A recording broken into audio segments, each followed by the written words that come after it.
إن شاء الله النهاردة هنكلمكم على موضوع مهم جدا وشائع جدا في المصريين وشائع جدا في 50% من مرضى السكر، وهو الدهون على الكبد. أولا، يعني إيه دهون على الكبد؟ الكبد من أهم وظائفه إنه يهضم الدهون عن طريق العصارة الصفراوية اللي بتفرزها الصفر. طيب لو الكبد كسلان وما بيعملش وظيفته بطريقة مظبوطة، الدهون هتنزل مش هتتهضم، وبالتالي هتزيد في الدم، وبالتالي هتتراكم على الكبد زيادة، وبالتالي الكبد هيكسل زيادة، فالأكل ما يتهضمش زيادة، فهكذا هتبقى حلقة مفرغة بتنتهي إن الدهون دي تعمل فشل في الكبد، ويبقى الكبد دهني وبيبقى أكنه اتليف بالظبط. طبعا هل ده بيحصل لكل الحالات؟ لا، هي بتبقى زي ما قلت لكم، بتبدا بكده وبعد كده بتبقى دايره مغلقه بتنتهي بتليف الكبد لو احنا اهملنا.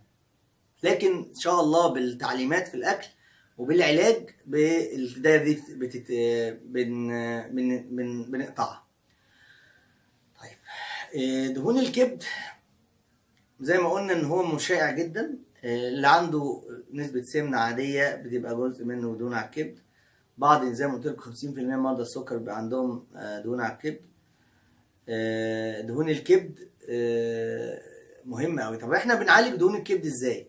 اول حاجة بنظام الاكل، نقلل النشويات والسكريات بصفة عامة. وتاني حاجة ان احنا ما بناكلش بالليل، يعني المفروض بعد الساعة بعد مثلا العشاء ما ناكلش خالص، لان معظم الاكل اللي بناكله سواء بروتينات او نشويات بيتحول لدهون وبيتخزن لدهون على الكبد. فدي رقم واحد. رقم اتنين، بندي بقى حاجات علاجات زي السيلمارين تنشط وظائف الكبد، وبندي برشام زي الفاركوفيت، عبارة عن فيتامين ب معمول بطريقة معينة بيدوب الدهون القديمة. يبقى احنا بنقلل الدهون اللي الجديدة وبننشط الكبد عشان يقوم بوظائفه، وبنسيح الدهون القديمة، وبالتالي يرجع مع واحدة واحدة الكبد لنشاطه ودوره الكبير اللي موجود في الهضم.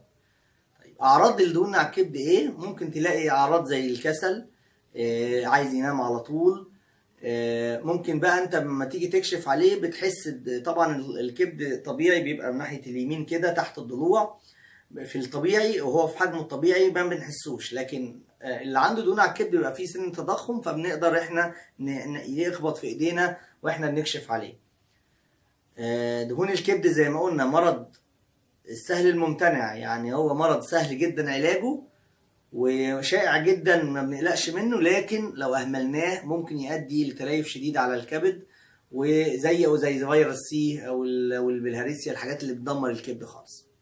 اتمنى للجميع صحة جيدة، والسلام عليكم ورحمة الله وبركاته.